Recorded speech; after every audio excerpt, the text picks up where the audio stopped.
Hello guys! Welcome to my channel. So, nandito na naman tayo para makapagbigay ng idea at the same time guide para sa mga bagong players ng MU Monarch.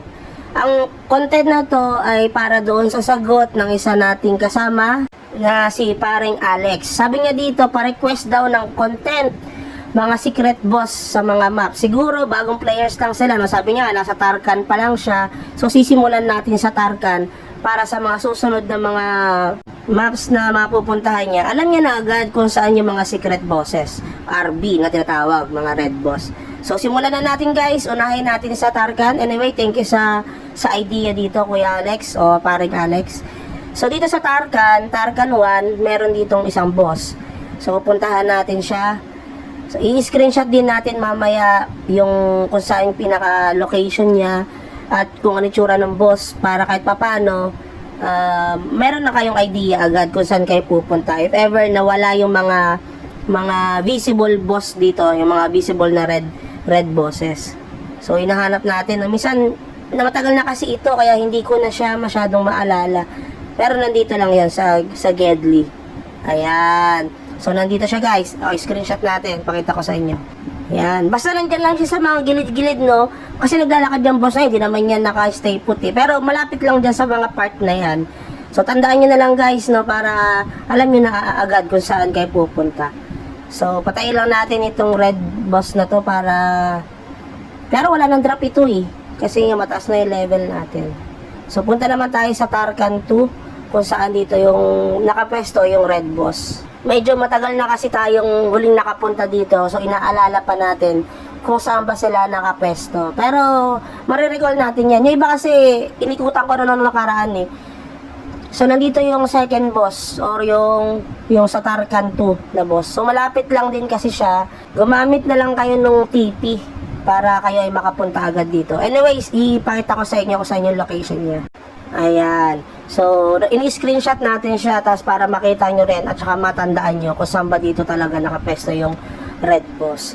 So, yan yung nakapesto yan, no? Sana nakatulong pa rin sa inyo itong mga ganitong bagay, no? At syempre, huwag niyong kalimutan mag-like and subscribe na rin sa ating channel para syempre mas ganahan din tayo sa pag-upload ng ating mga videos. So, nandito naman tayo sa Aida 1. Hanapin natin yung boss dito. Hindi ko kasi ma-recall yung iba.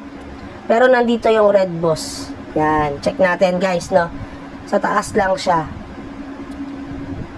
Usually naman kasi yung mga boss dito, katabi lang ng mga gold mobs. Pero iba kasi nagpepesto, naglalakad sa ibang mga lugar, pero hindi naman malayo. At least kahit paano, magkakaroon na agad kayo ng idea kung saan nakapesto yung red mobs. Okay, yan. Screenshot natin guys.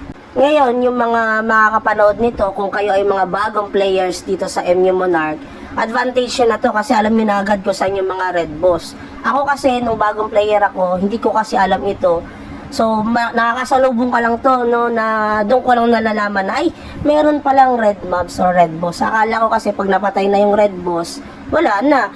Hindi na ako, magpa-farm na lang ako dun sa mga mobs na mga pampalevel. Hindi na ako makakapag-hunt. Mamaya, may magandang items na may laglag yan. So, advantage kasi ng mga alam itong bagay na ito. Laktawan natin yung Aida 2 kasi wala namang red boss doon. Punta na tayo sa Icarus agad. Hindi kasi lahat ng map merong red boss. So, doon lang tayo sa mga red boss. Sa Icarus 1, alam ko wala ring red boss dito. Kaya Icarus 2 na tayo. Dito sa 2 meron. Yung 3 kasi wala rin. Sa Icarus 2, nandito lang yung red boss. Okay, screenshot natin ulit guys, no? If ever na mayroon akong mga bosses na nalampasan, comment naman kayo dyan. Baka kasi hindi ko lang sila napansin or hindi ko lang sila napuntahan. Pero meron pala mga boss doon or red boss sa lugar na yon. So, comment below nila para kahit paano mag-guide yung mga kasama natin na mga players din. Para mas ma-enjoy nila ang paglalaro nitong MU Monarch. So, dito naman tayo. Nilagpasan pala natin guys yung Icarus 3 dahil wala namang red boss doon na secret. Okay, tulad ng X nyo na maraming secret. So, dito naman tayo sa Kanturo Ruins. So, nandito lang yung secret boss. Hanapin lang natin siya ba kasi ay naglalakad siya. Pero nandyan lang yung guys. Malapit na natin dyan makita. Bandang part lang dyan. So, maganda to guys, no, na content. O, yun na, nakita na natin dahil Nasa gilid lang pala siya. Anyway, iikat natin na para may screenshot. So, nandyan lang siya guys ha. Ayan. Yung pesto na yan. Makikita nyo naman din agad. Hindi siya makikita dito sa map, pero makikita nyo naman magpupula yan kapag nadaanan nyo. May makikita kayong parang katulad dyan na color red din na maps. So, nandito yan sa Cantoro Ruins 1. So, ikat na natin para hindi ganun kahaba yung video.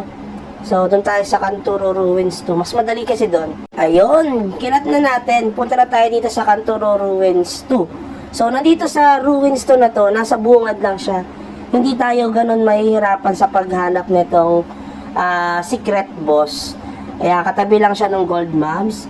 So, i-screenshot ulit natin guys para mas matandaan nyo. Dito kasi madali siyang tandaan kasi bungad lang. Pero ang dami kasing mga players kasi dito na naghahunt. So, nahihirapan din tayong makipagsabayan dun sa ibang mga players. Kasi iba naghahunt din eh.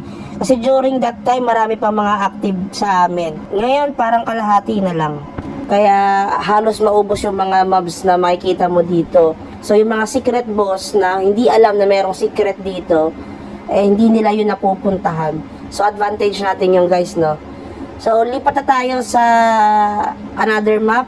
Alam ko dito sa Relics, sa Relic 1, wala ditong mobs, secret mobs. Pero baka kasi hindi ko lang sila napuntahan. So, lipat na tayo sa Relics, no? Relics number 2. So, dito kasi merong magkatabi na secret boss at saka yung visible boss.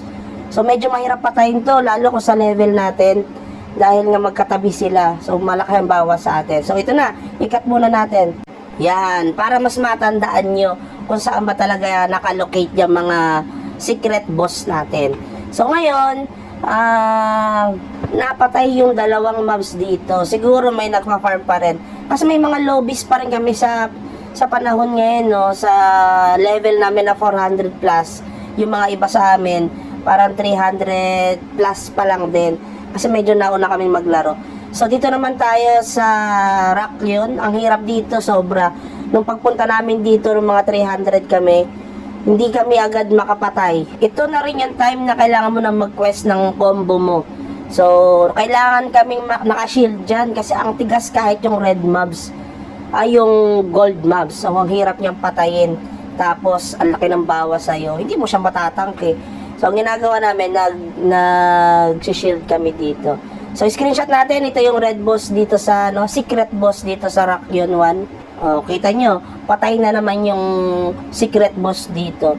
Kasi nga, may mga nagpapa-level pa rin at nag-hunt dito sa map na to. So, hindi pa rin kasi ganun kalakas yung iba sa amin.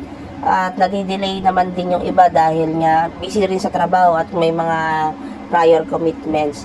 So, dito na tayo sa Warzone namin. So, kaya sa Warzone, pero ito ay Swamp of Peace. Hindi siya peace kasi nga, itong mga panahon na to, nagiging battleground ito, no? Battle area ng mga magkakalabang guild. Yung guild na Supreme, yan ang pinaka, dito, nangunguna. Tapos yung Guardian. Tapos sumasabay yung Kings dito sa aming server. So, dito nagpapatayan yung mga yan. So, punta tayo sa Swamp of Peace. Nandito na tayo. So, makikita nyo patay yung dalawang boss dito. Yung visible boss at saka yung secret boss. Screenshot natin, guys. Last na ito, guys, no? Kasi level 400 map. Walang secret boss doon.